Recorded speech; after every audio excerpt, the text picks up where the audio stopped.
Hey folks, how's everybody doing? Hope y'all doing well, wherever you're at on this beautiful planet we call the Earth. Today, I'm going to give you an update on what's been going on with my son. If you don't know it, my son has autism. He's on the spectrum. Whatever terminology you want to come up with. He's autistic, and he's nonverbal, just to let you know. And he just turned 5 years old. And I've kind of alluded to the fact that he's been sick lately, which is true, but this video is to clarify what's going on with little Forrest G. And let me just back up a second and say, sometimes it's hard to talk about subjects, and sometimes you have to wait a while to talk about a subject. And sometimes I have to down 6 beers before I start talking about a subject. And if I were to try to make this video like the night after the first episode that we went through, there was no way. It was pretty emotional. So anyhow, just right up front, Forrest G has had a series of febrile seizures. And I'm just going to tell the whole story from start to finish. But let me just throw a few things out there about febrile seizures. They occur in about 5% of children ages 6 months to 5 years old, just say under 5 years old, in the United States. Now, statistics vary, right? But they're brought on by a sudden spike in their temperature, due to an infection. It can be from an ear infection to anything going on that causes the child to have a sudden spike in fever. Anything above like 101, which is 38.3 Celsius. And typically, from my reading, what happens, say your child is sick for 5 days, it usually happens on the first onset of a spike in his fever. Not saying that he can't have it multiple times during the sickness, but usually if he gets sick, he or she gets sick, the first spike in temperature causes the febrile seizure, and then usually they're good to go after that. Now, with that said, it's any child who has had a febrile seizure is 30% more likely to have another one or another one. They're, I don't want to say not associated with epilepsy. It's not epilepsy to where they're going to have to deal with this the rest of their lives. It's a febrile seizure, usually by the time they're 5 years old. That's the end of them from my limited research. Now look, I'm not a doctor, okay? I used to be a paramedic. I'm a parent, and I have an autistic child. My son and my daughter are less than a year apart, so I've been dealing with fever in children for the past coming up on 6 years. Young kids, they're always got fever. You're always managing the fever. And so that's just a couple of statistics about febrile seizures. What is that? 1 in 25 kids in the United States. I guess that comes out to 5% under 5. And the seizures can last for a few seconds up to 15 minutes. And that's where it's going to factor in. So I was in the United States a few months ago. I guess I should back up. We moved here several months ago to her province, and sort of a change in lifestyle. The kids up there in Angeles City, they're basically city kids. What do? They go to school, they come home, and the only time they're outside is when we go out at night, go on our walks, going to the swimming pool, going to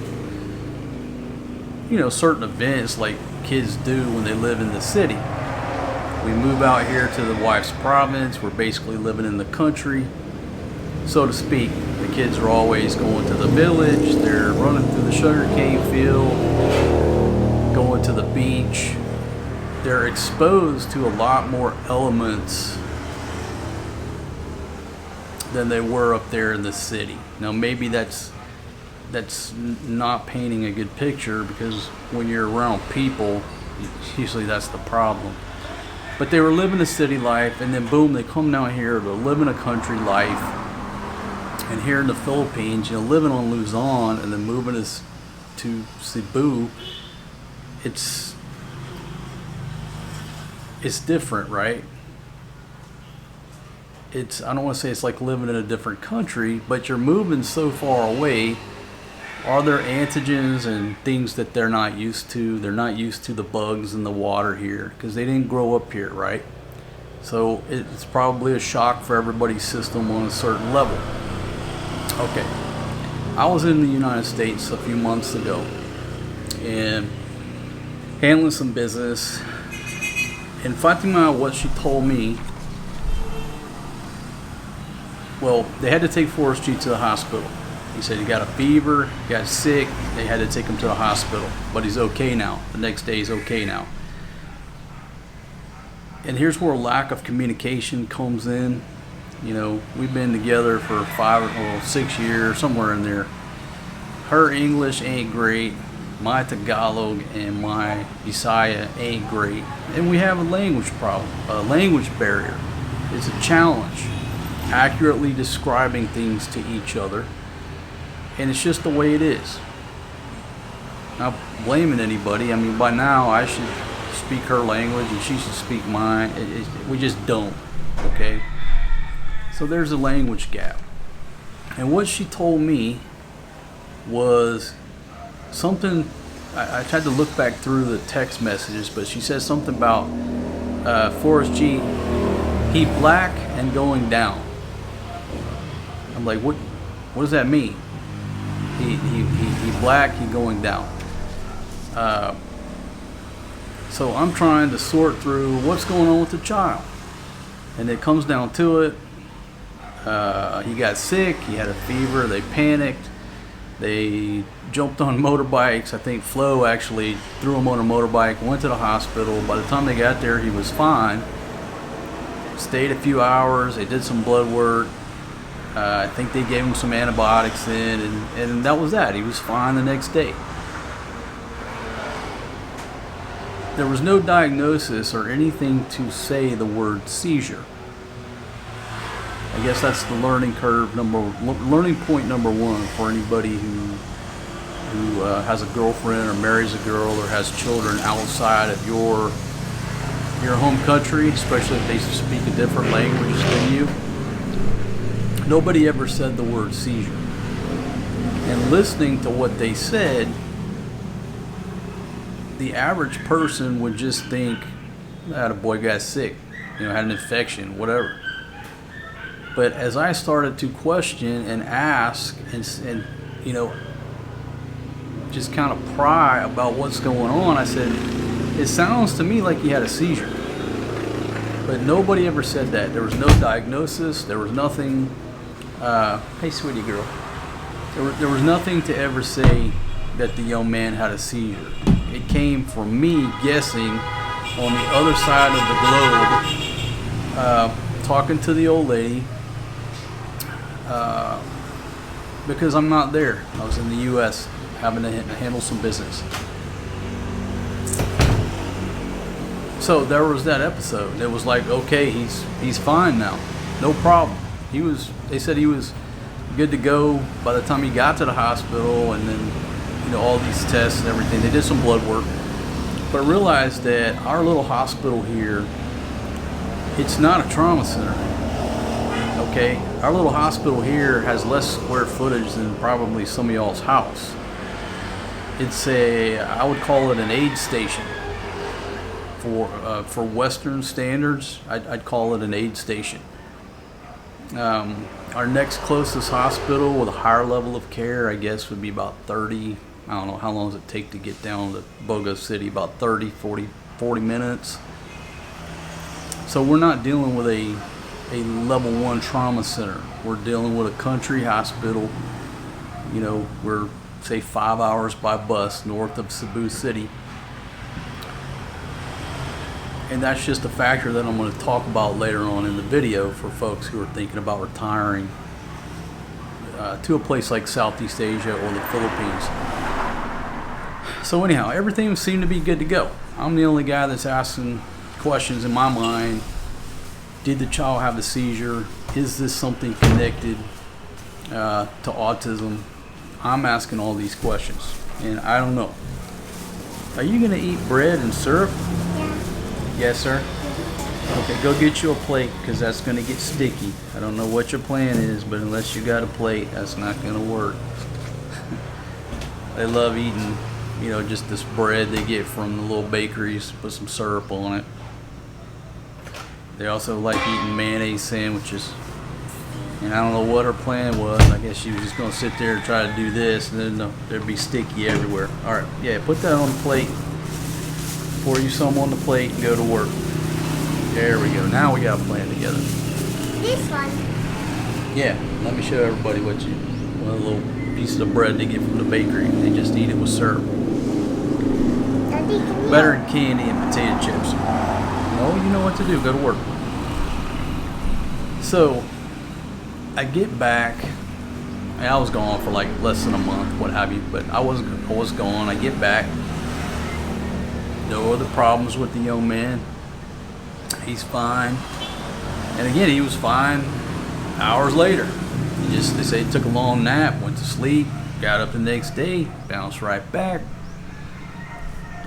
And then fast forward, I guess a month or so. And you know what? I didn't write these dates down. I think the first one was in August. Yes, ma'am. Can you watch my food? I'll get the spoon. Yes, I'll watch your food. So you got to go get a spoon. Okay, so the 23rd of December. It was in the evening time, I think around 8 o'clock or so. And just for reference, you know, where we live, it's this little small town, northern tip of Cebu province. And it's sort of like a Mayberry. You know, at night they roll up the sidewalks. I mean, during the day, all you got to do is walk out here. There's trucks going by all the time. At night, there's not. Everything slows down. Once you hit, 9, 10 o'clock, everybody's in bed. There's just very little traffic that comes by. The only trikes or motorbikes that hang out, they're in the city. Not too far of a walk, but they're not coming by here. They're just standing by at a little spot. They're just all sitting around sleeping. 3 or 4 motorbike drivers. You got to go wake them up. So about 8 o'clock, Fatima, well, again, folks, there's nothing scripted here, okay? Everything that comes out of this mouth to this camera is coming from brain, mouth to camera. There's no script. I have a few notes, but it's not a script. I've never had a teleprompter. I don't even know how they work. We went to town to see the Christmas lights. We did a video. That's how I know all this. Forrest G ran around. He was fine. He went to the playground before. Just everything was normal. And then we go to eat. And when we went to eat, he actually sort of took a nap in his mother's arms, but everything was fine. We get him home, get him showered up, what have you. And he goes and lays down on the couch. Now this ties into, when you have an autistic child that's nonverbal, he or she can't come up to you and tell you what's going on. If he hurts his little arm, he'll be pulling on his arm, or he'll put your hand on his arm, like, oh buddy, did you hurt your arm? Obviously if he busts his head, he's rubbing his head, like looking around like, what, anybody get the number of that truck, right? But when he's not feeling good inside, you have to watch him. He can't tell you. He's just going to get quiet. He's going to lay down. Now, that's hard to read, because when a child's been playing all day, maybe he wants to lay down and take a nap. Matter of fact, that's what he's doing right now. For some reason today, He wanted to take a nap. So you have to read a nonverbal autistic child. You have to always be trying to read them. And I noticed he laid down, but hey, it was 8 o'clock at night. It's getting close to bedtime. He laid down on the couch a little bit early. Usually they're rambunctious, what have you. And then Fatima went to check him, and it's all kind of vague at that point, but there's a lot of hooping and hollering. Get him. I mean, next thing you know, I grab him up, and he was already turning blue. So he had laid down on the couch, and at some point when he laid down, that's when he started having the seizure. We're all around him, but nobody had hands on him. Nobody's directly watching him. The boy just laid down like he's ready. Yes, ma'am. Can you try this? No, sweetie. You get mama to do that, okay? Thank you very much.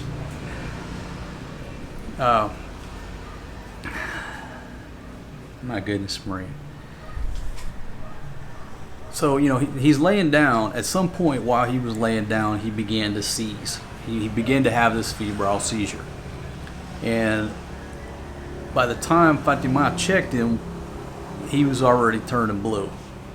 And when I say blue, I'm talking, lips are going to start turning blue because he's hypoxic. He's not breathing properly. Now, back when I was a paramedic, this is decades ago, called them petit mal seizures, grand mal seizures. Now I think they changed the name to tonic, clonic. All I remember from being a paramedic, somebody's having a grand mal seizure, it's TCP. You have these little abbreviations and acronyms to remember all of this stuff. TCP, tonic, clonic, postictal. The tonic phase is like when they stiffen up, eyes roll in the back of their head, and they're basically out of it. And then if you go to the clonic phase, it's the shaking, and then the postictal is when they come out of it and they're just out. And they'll eventually come around and no idea where they're at, what happened. But again, just from decades ago, remembering when I was a young paramedic, TCP, tonic, clonic, postictal. He was basically tonic. He was just tightened up, stiff as a board, jaw clenched, he's turning blue. He wasn't really, I couldn't tell you if he was decorticate or decerebate posture. He was stiff as a board, he's turning blue, and he's sort of starting to foam at the mouth. And at that point, panic sets in. Panic sets in this house. I'm talking Fatima was panicked, Kalamasi panicked, Grandma panicked, and initially I was panicking. And the boy is hot. He is burning up, right? And that's another thing. They can go from just having a low-grade fever to this fever spiking so quick that you don't know that it's happening. And that's what happened to us. Hey, they're kids. They're always going to have fever, right? From time to time, they have fever. You deal with it. He's got a fever. Okay, whatever. You give him some paracetamol. They lay down. But like that, their fever can spike. And that's what happened. So he was so hot. I was like, just get him to the CR. I got to get him cooled down. All right. And bless her heart, Grandma's trying to, massage on his arm, and Fatima's trying to pull him this way and pull him this way and pull him this way. And I'm used to that decades ago as a young paramedic, showing up at somebody's house, and everybody's got their own idea about how to help Grandma or Dad or whoever has gone down in the floor. And at some point, they're basically obstructing your ability to say ABCs, what's going on here, but it all just boils down to, do they have an airway? Are they breathing? Are they circulating? So at some point, I had to just tell everybody, get the hell out of the CR so I can hear, I can see, I can feel and see what's going on with this child. And I'm just dousing them with water, just take the Tabo, just douse them with water, trying to cool them off and see what's going on. And he wasn't, he was barely breathing. And that just comes up with the tenseness, and just the whole body is tensed up, teeth are clenched, and you're just moving a little bit of air, if any. Now, it's not a big deal, so to speak, if it happens and it lasts for 1 minute, lasts for a couple minutes. But too much time went by. He wasn't coming out of it. And I started to panic. I was just looking at him. He was just turning blue. I'm like, we got to go. And we had already made the decision. We got to go.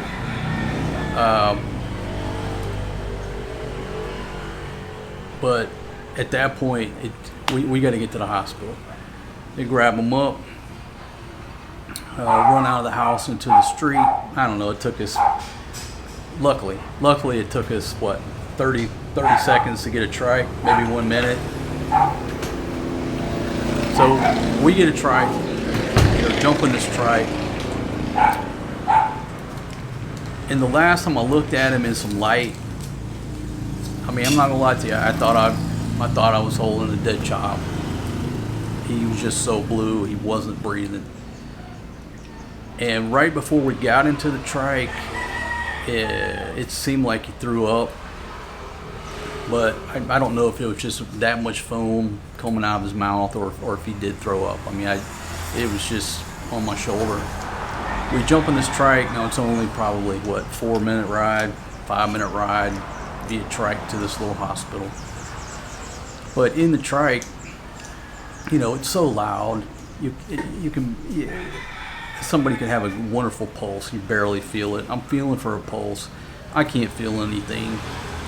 But in the same sense, I'm in a trike. I got it.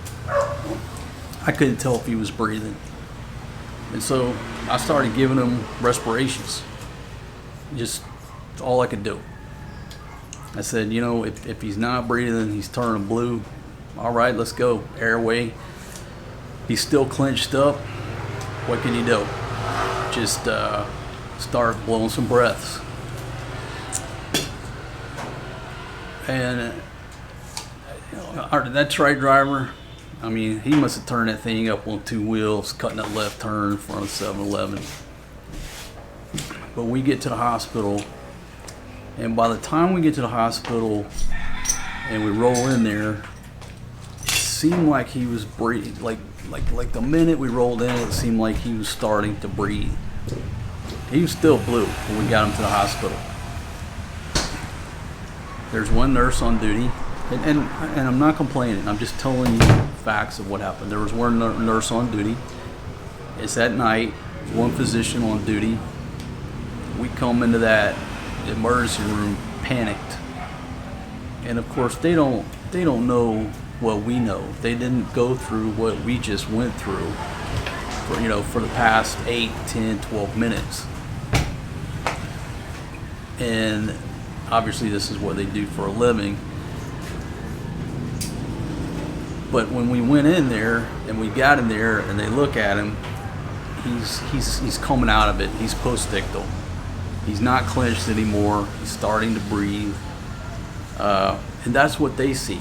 That's what they're presented with. They weren't presented with the horror and the terror. And looking back on it now, just as a young paramedic, you get there after the fact. You didn't experience that trauma or what I just went through. You're seeing it after the fact. I run hundreds of seizure calls, and most of them, you get there, the person's postictal, and they've either already come around or they come around right in front of me. I'm not there when the person's having the actual tonic-clonic phase of the seizure. So as parents, we're obviously panicked, and the nurse brought some calm to the situation. The gentleman got him hooked up, got an IV in him, and that's when I was actually sort of worried as well, because when I said, man, he's gonna fight us tooth and nail, right? Forrest G doesn't like to be restrained, and obviously somebody sticking a needle in his little hand, he's not gonna like it. That guy got that lime popped in him, no problem, and he barely fought us. So I mean, he was still coming out of it because there wasn't much of a reaction. And long story short, we stayed there through the night. They gave him some antibiotics IV. And obviously, the medicine for the fever. The physician was a Filipino, I don't know, probably 30 years old. I would say young Filipino, but I'm 51 years old, about to turn 51. So we discussed it, and I told her, again, there was no talk about seizures until I brought it up. Now maybe they're already thinking that, but there's no communication to me, the foreign guy saying, hey, we think your son had a febrile seizure. They just said he's got an infection, he's dehydrated. So I brought up the fact, hey, I think he's or I know he just had a seizure. And then we discussed it, we started talking febrile seizures. And nothing against them, it's just that communication, because part of why I'm doing this video is because if you're not in your home country speaking your native language, there's about a 99% chance there's going to be a communication gap. And during a medical emergency, it's difficult. Okay? So there we go. They prescribed him some antibiotics to take for a week. We had to go get a chest x-ray, and he did have like a respiratory infection. So you would say in that case, he had a respiratory infection, his temperature spiked, he had a febrile seizure. But again, the next day, he bounced right back. The next day, no problems. But what's the problem? This is seizure number 2. That's the problem, but in the same sense, they're both connected to a spike in fever. And then in your mind, you're saying, okay, that's a good thing. This isn't long-term epilepsy. These are childhood febrile seizures because both times it was brought on by fever. Well, you start going through things, trying to narrow down what the cause is. Is there a cause? Is this just, you got sick a couple of times? We never had this happen until we moved here. He's had fevers his entire life, a childhood life, just like Maria has. Maria's never had a seizure. He never had a seizure. We've lived in multiple places. And I sit here and I look around trying to play, CDC detective here. And the only thing I could come up with was the swimming pool. Now, he's had swimming pools before. But since we moved here, he's been in the swimming pool every darn day. He stays in it all day long. And the problem with our son is that he likes to put everything in his mouth. Even though he's 5 years old, he likes to put everything in his mouth. If you don't watch him, he'll go over there and drink from the manguera, the water hose. Okay, if you give him a cup to play with in the swimming pool, he's, I don't know if he's drinking it, what's he doing, but it's a challenge keeping things out of his mouth. He likes to chew on things. He likes to, if you saw in a video, just last weekend, we go to the village. He goes over there and decides to do a headstand in the little trough that they're washing dishes in. And then he just goes by, puts his finger in another little dishwater thing, takes a taste. It's Just who he is. It's a challenge. Trust me, we fight this battle all the time about him not putting stuff in his mouth. I said, the swimming pool's got to be part of it. He's in that swimming pool all day. Now, if you're from the West, you realize you can't drink the tap water. In most countries, when you leave the West, you don't drink the tap water. It's not safe to drink. It's not potable.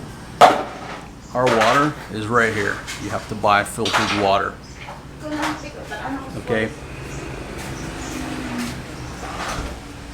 So I said maybe that's the source. He's just bolusing himself with non-potable water, unclean water that has bacteria that he's not used to. He grew up until we moved here on Luzon. It's a totally separate island, you know, hundreds of kilometers away. I said, that's it. The swimming pool's gone. Let's eliminate that.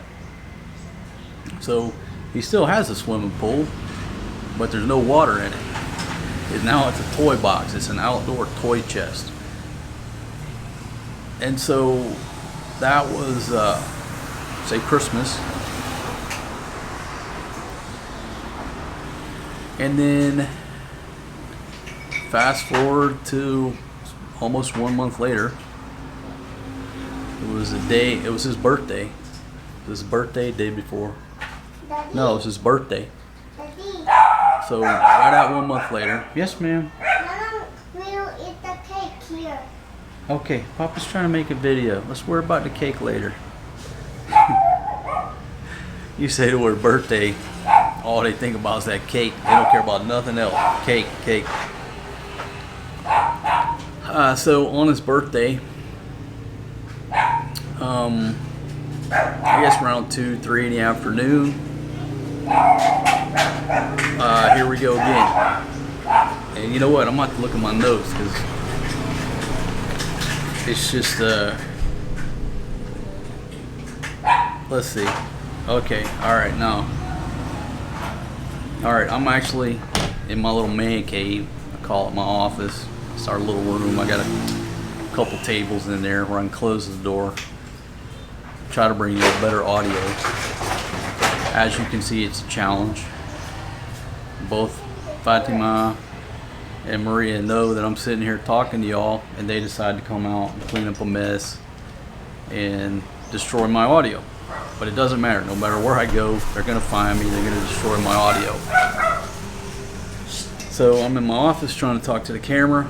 Hey, can I get a rum and coke over ice, please? That would be wonderful. Huh? What? Anyhow, I'm in there and I'm trying to talk to y'all, and they'll knock on the door, they'll barge in there hooping and hollering, and they destroy my audio. I have to stop, take a pause, and regroup, right? So she's saying something through the door. I locked the door, talking to y'all on the camera.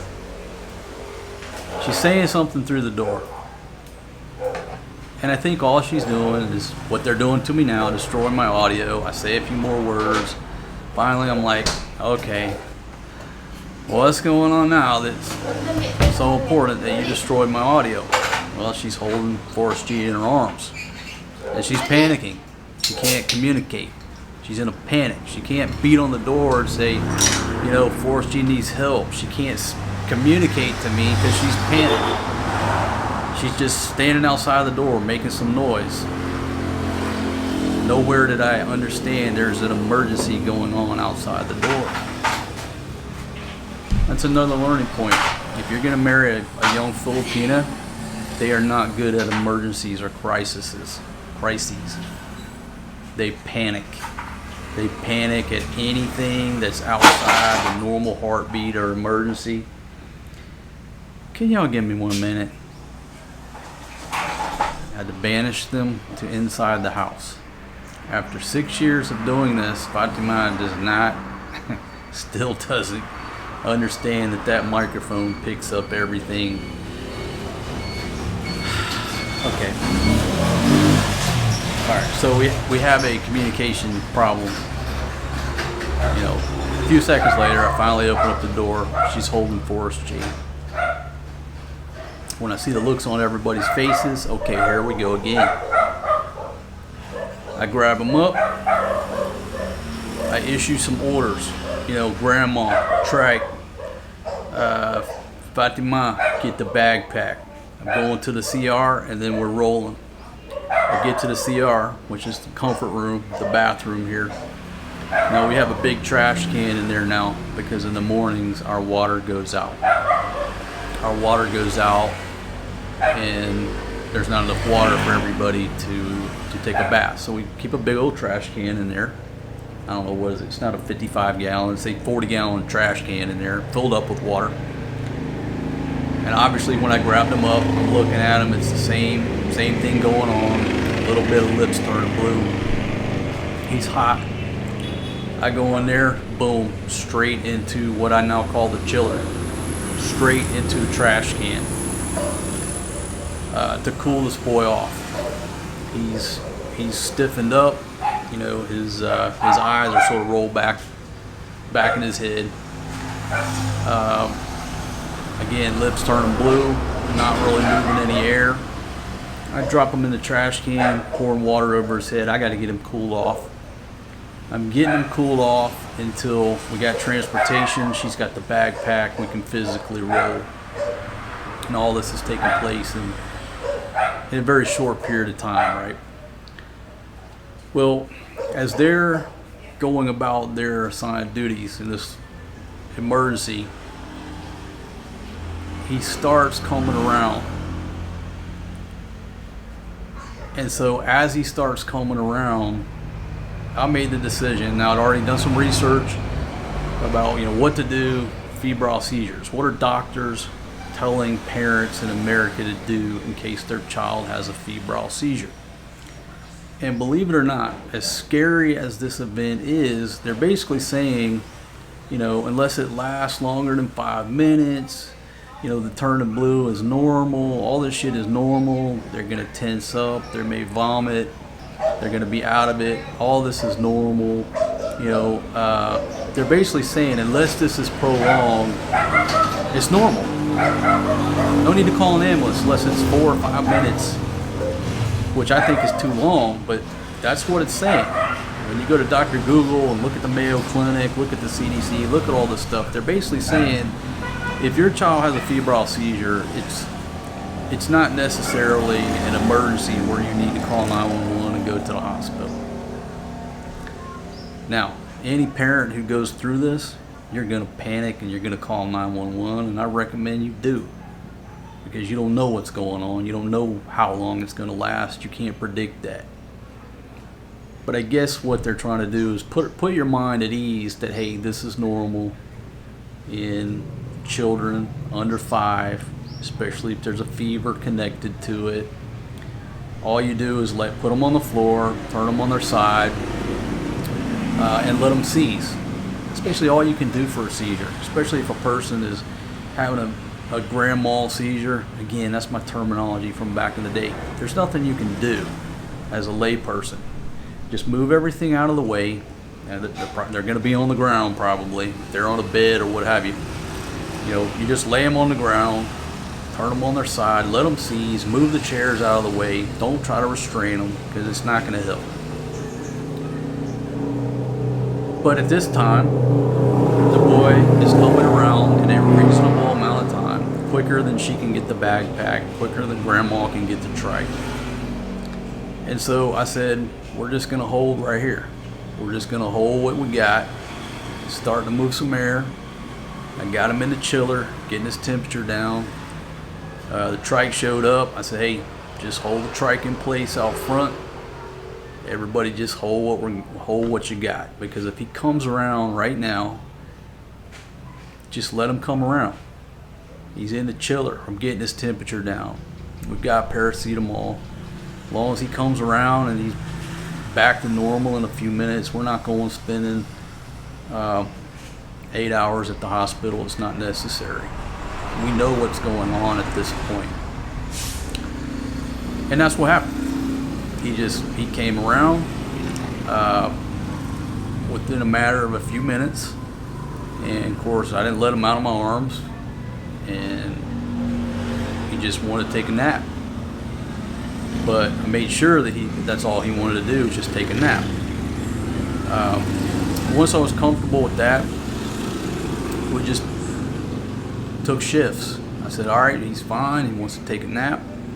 I'll take the first shift. I just pulled my easy chair over, put him on the couch, kept a hand on him. The reason you keep a hand on him, for two reasons. Number one, if the temperature starts spiking, you can feel it. Number two, if he tenses up, you're definitely going to feel that. So it really doesn't matter what his temperature does. He's laying right there, or he could have been in my arms, but I didn't want to make him any hotter. He's just laid down. I got a hand on him. If he tenses up, I know immediately. I don't have to sit there and watch him. I'm watching TV, I'll take the first shift. And then I take it into the wee hours of the morning, and Fatima takes over just to be sure. You know, just to be sure something else doesn't happen in the middle of the night. It doesn't. And what was that, a couple weeks ago? Haven't had any problems since. The boy bounced back the next morning like nothing happened. And there you go. So he's had 3 febrile seizures since August. The good thing is they're all connected to a fever. If he had a seizure without a fever, then I'm starting to worry. That's where we're at right now. And I'm going to have to take a drink.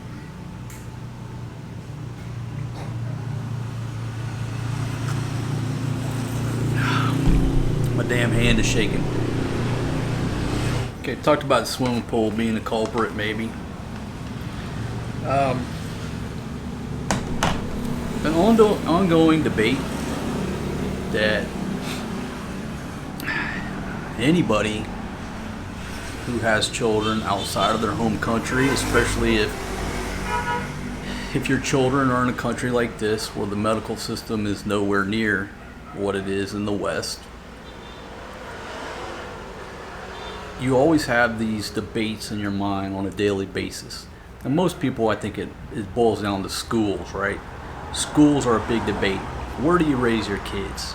Is it better to raise them in the Philippines, let them go to Filipino schools, and then send them to college in the U.S.? Or are they better off growing up in America and an American school system? These are all debates that are split 50-50 down the middle. I've done these conversations, I've done polls, I've got emails from people for years about where are you going to send the kids, right? I thought it would be like 99%, or say 90% of Americans say, no, you got to do this. But it's always been 50% right down the middle. 50% of the people argue, no, keep them in the schools in the Philippines. The other 50% say, oh, the schools there are terrible, they're going to be left behind. It's a huge debate that I've always debated. And what's made my decision much easier is the craziness that's been going on in America with, we all call this shit, that woke shit, and trying to figure out which bathrooms the kids can use, and, you know, continued school shootings and all this shit. It makes it easier to make the decision that the children are better off either here or Thailand or a place like this. There's no metal detectors at our kids' schools.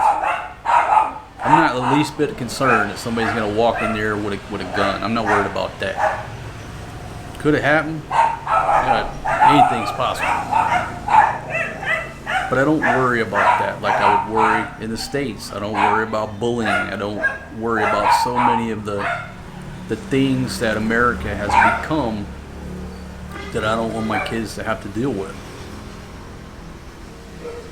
With that said, now let's talk medical care. Febrile seizures. Okay, hopefully that's the last one he has, because he just turned 5. You know, hopefully we don't see any more of this crap. It's over with.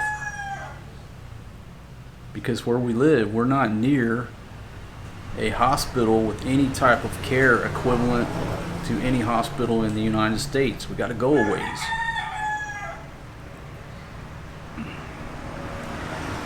And I'm going to tell you now, that little second incident where I truly thought I looked down, I thought I was holding a dead child.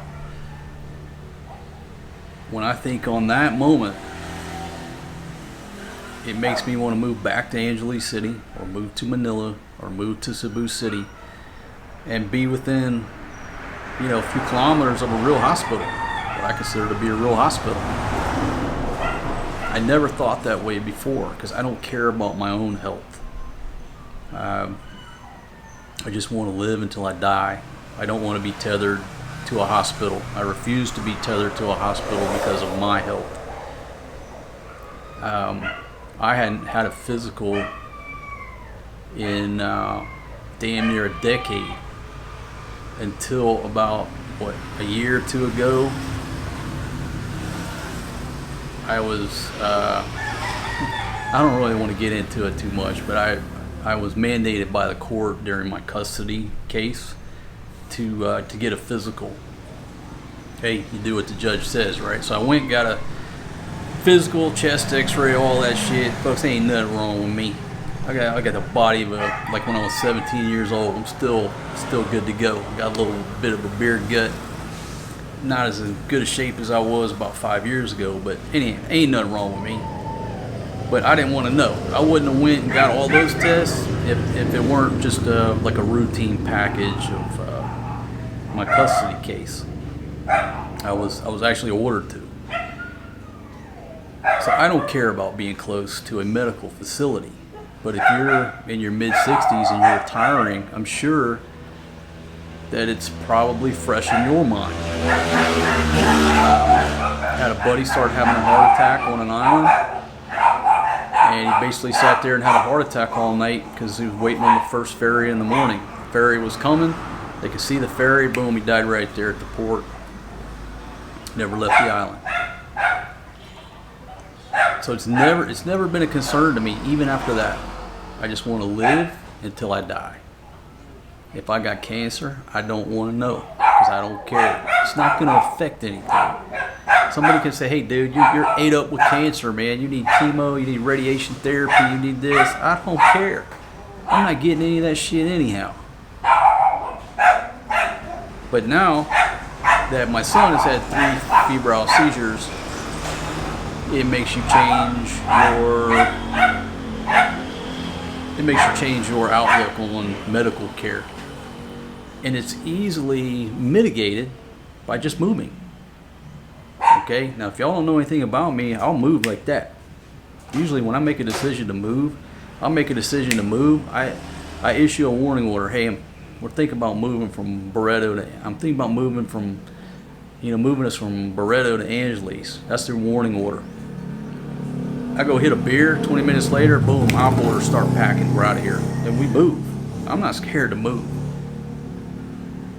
I might finish this video and decide that I've had enough and move to wherever. I might move to General Santos City. I'm not scared to move. That's not the issue.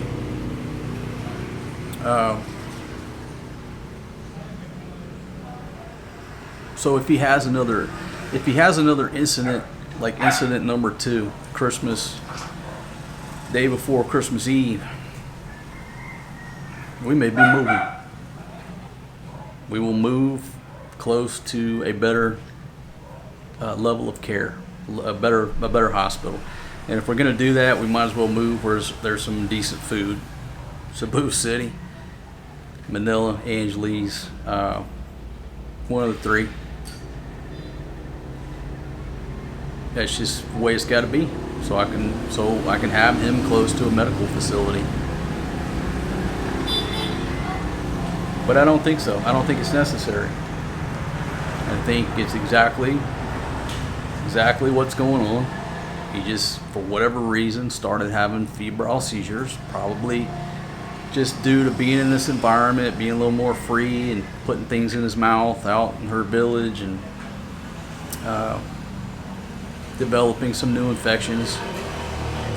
And I think he'll be fine. But if he has a seizure that's not associated with a fever, then we know. You got to know then that it's something else going on. Okay, back to my notes. living here versus taking him back to the United States due to health care.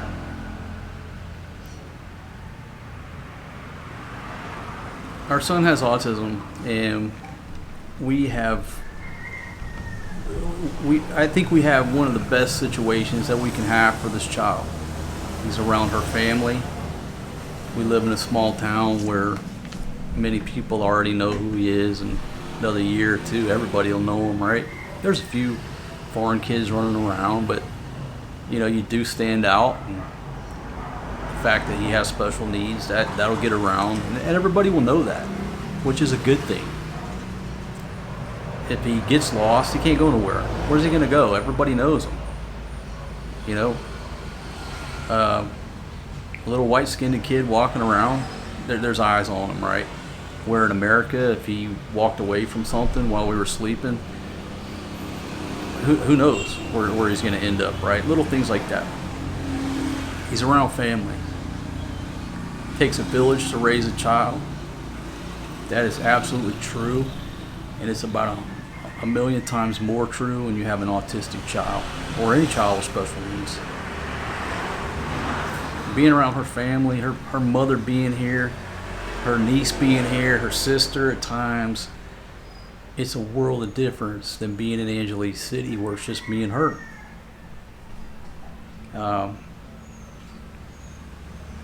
He goes to school every day. He goes to this little school. They allow him to go to school with a normal classroom. Now, right now, Fatima sits in there with him, but he's getting better, and we hope that maybe next year she doesn't have to sit in there with him. Maybe 2 years she has to sit in there. The point is, they're tolerant of that. They're understanding. All the children at the school are understanding. He's in a good place. So I'll pick him up and I'll move to America because he has autism. What does life look like there for him? Yeah, I got family, but they got their own lives. They're Americans. They don't have time to help me out. Come on. Most of us don't see our parents or other relatives, but Christmas time, and then we don't even want to do that. Go watch Christmas Vacation. So family's not there. They are, but they're not. Not like here.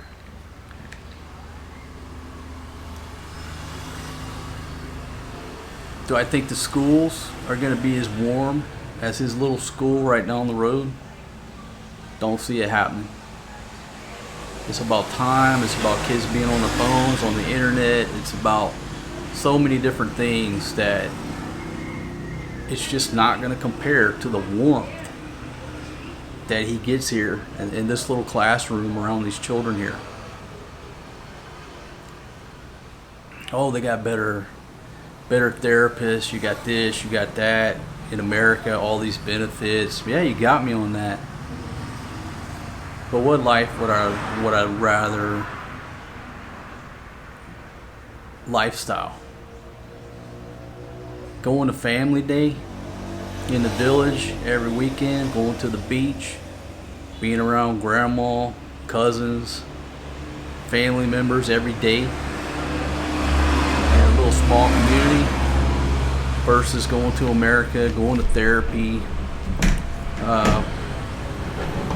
What do doctors in the States like to do? They obviously like to prescribe medications. Got docs pushing meds, cold hospitals, babysitters. Fucking babysitters. Holy shit, could I come to America, get back into the grind without him at some point having to go to a babysitter? It's America. Who's going to watch him for free? Family, they don't got time for that. Babysitters, meds, therapists, therapy. In the long run, would he be better off? That's the unknown. That's the question. Am I doing him a disservice by not bringing him to America and letting that health system with the cutting edge technology, I mean, who knows, in a couple years I'll be trying to wire his brain up to a microchip. I think Elon Musk, they just put their first chip in a human head, right? Obviously the Chinese have already done it. But what's in store? With everything, you spend all this time, money, effort on a visa for the old lady, and if you've never dealt with USCIS, it's horrible. Getting a K1 or K2 visa, it's K3. I can't even remember what I got my tie wire. I can't remember if it was a K. I think it was K1. Went the K1 route. You're talking a year and a half, bunch of money, bunch of fucking headaches, government bullshit. You know, it's a pain in the ass. You don't. If you've been through it once, you damn sure don't want to go through it twice. I don't want to go through that shit again. And if I go through all that, and at 55 years old I drop dead, what do you think Fatima is bringing Forrest G? Think she's gonna stay in America? Her ass is on the next thing, smoking back to the village. How's she gonna live in the States? She got no support network, no family. So it's almost like if I tried to bring them to the States for the autism aspect, it's just a temporary stopgap. I'm just basically taking them away from family. Doesn't make sense to me. With that said, if these seizures are something that's medical, I'd be on a plane the next day, if that makes sense. But there's no cure for autism. It's a lifelong, what's the word? It's for life.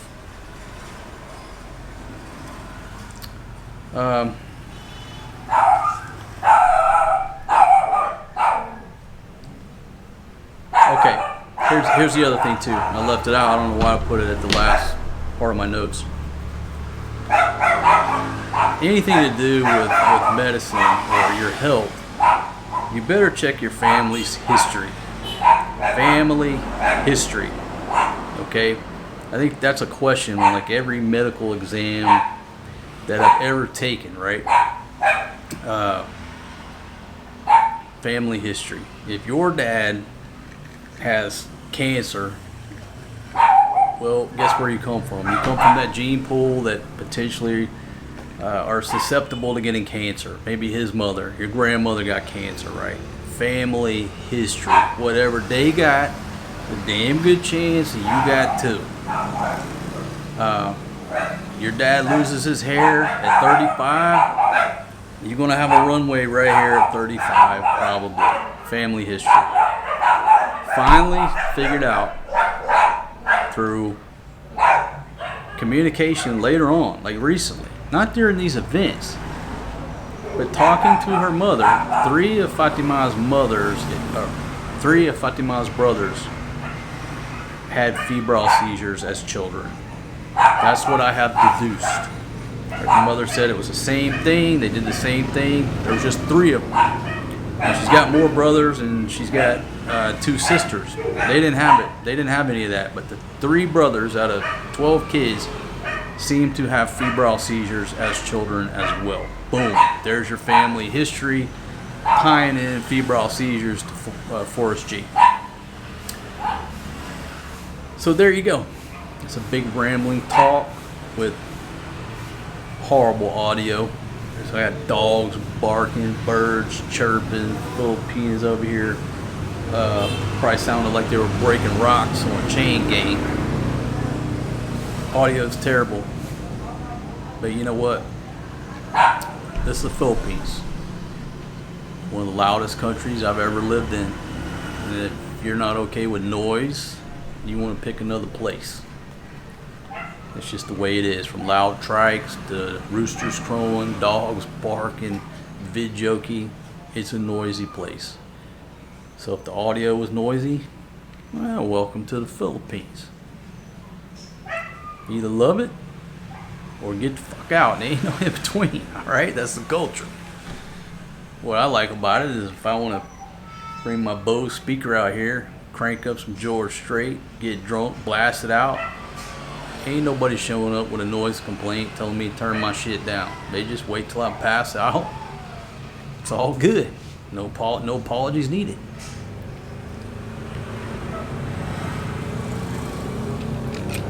Well, there you go, folks. It was traumatic. It was traumatic for them, the experience, all 3 times. The second time, the one I was here, that was traumatic for me. It just went on too long. But this last one, no big deal. I handled that like I should. Like a father who used to be a paramedic. There was calm. Filipinas, there was still pain. So I'll take the hit for number 2, but there was rough circumstances. This last one, no problem. Just have a plan in place. Turn your child over so if he or she, vomits or what have you, and you just let them seize. But I'm going to tell you, unless you have some type of medical background, the minute the shit goes down, you're going to be calling 911. I don't blame you. I would be too. Only reason we didn't go back to the hospital, to be honest, is because I used to be a paramedic decades ago. If I were not a paramedic, I'd have been same shit, running out in the street, jumping a trike, let's go. And I'd be panicking. I hope this helps you, folks. Hope this helps. Just part of life. Just one of life's things. And that's what's going on. So we're praying he don't have any more. We're praying it's over. He just turned 5. But if he does, I'll update you. And if he has another one, then we're going to have to go get the full meal deal, the full gamut. EEG, everything. But listening to the doctor here, the doctors, it's a febrile seizure. Not the only child that it happens to. Alright, folks, I'm out of here. I gotta go talk to these ladies in here and explain to them for about the 1 millionth time about how audio works. When I'm talking to a camera, there's a red light on. Please don't make any unnecessary noise. Fatima it'll never happen. It'll never. Been doing this for 6 years around her. Still don't understand how audio works. Nor the fact that every time you disturb somebody telling a story, it just wrecks their train of thought.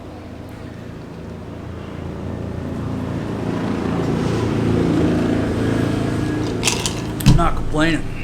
Just telling you about my day. Appreciate y'all listening to my voice, watching my show, because y'all allow me to live this lifestyle, and I certainly appreciate you. Peace out.